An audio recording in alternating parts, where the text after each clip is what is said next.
right, let's take a look at our notes for experimental design. So experimental design, I did a set of notes. Notice I got my preview section. I did some predictions. Later, I came back and I actually added this. So when I started, I didn't make these notations, but when I finished, I came back and added those. And what the plus means is plus means my prediction came true, and X means it did not.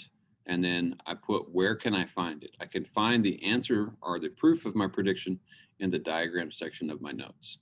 Same with my questions. I left space so that I could come back later and actually answer the question. But note, these questions are personal questions, which is slightly different than the essential question. Okay, so these notes were a little interesting because sometimes you're not, and I know this is happening, is how do I organize it? How do I fit? When I saw this slide come up, I just started writing what was on the screen and I just took notes, okay? Maybe almost old fashioned, but I left this part blank so that I came back later to write my question in a traditional Cornell style, okay? But I didn't want to take a lot of time trying to figure out, okay, am I going to come back and do this later? And the key no, don't worry about that, okay?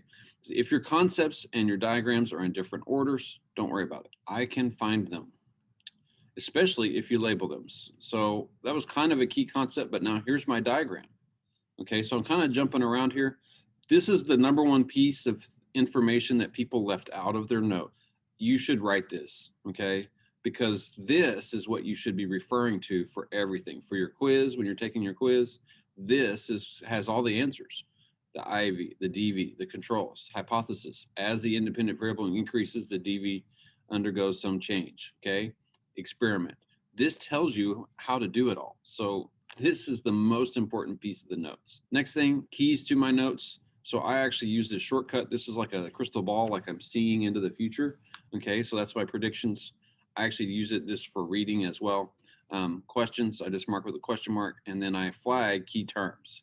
So IV, I flagged it as a key term because you can find it in my key terms. And I actually flagged that while I was taking the notes, even though I hadn't written the definition yet. I missed one here, but later on, I tend to come back afterwards and put those in as well. This came in after the notes were done because I really wanted to flag this hypothesis statement. Here is the basic formula we want for our hypothesis statement. So here is the example we did. And then here are my key terms. Notice that I crossed out some stuff on my key terms. So I wrote the key term that was in the video, but then we had a discussion in class where I gave a different definition, which works better for me. Some people like the other one better, so that's fine. I didn't like that one. I didn't think it helped me remember this, so I crossed it out and I added the one that I did. But I only put a line through it because it's still a valid statement. So the one we measure is still a valid statement. It's just not going to work for me. So I crossed it out, but I can still read it. Okay. If you do that, that's one reason why I prefer not to use any kind of whiteout. I like my notes a little messy because sometimes what you cross out is actually important. Okay. Or even important to see that you changed your mind or that you learned something different. Notice I have references to different sections as well in my notes.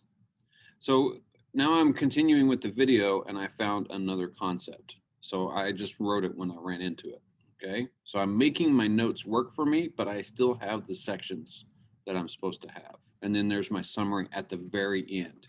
Put your summary at the very end. I won't miss it that way. I've found a couple where I thought you didn't put a summary, but that's because you did it on the first page.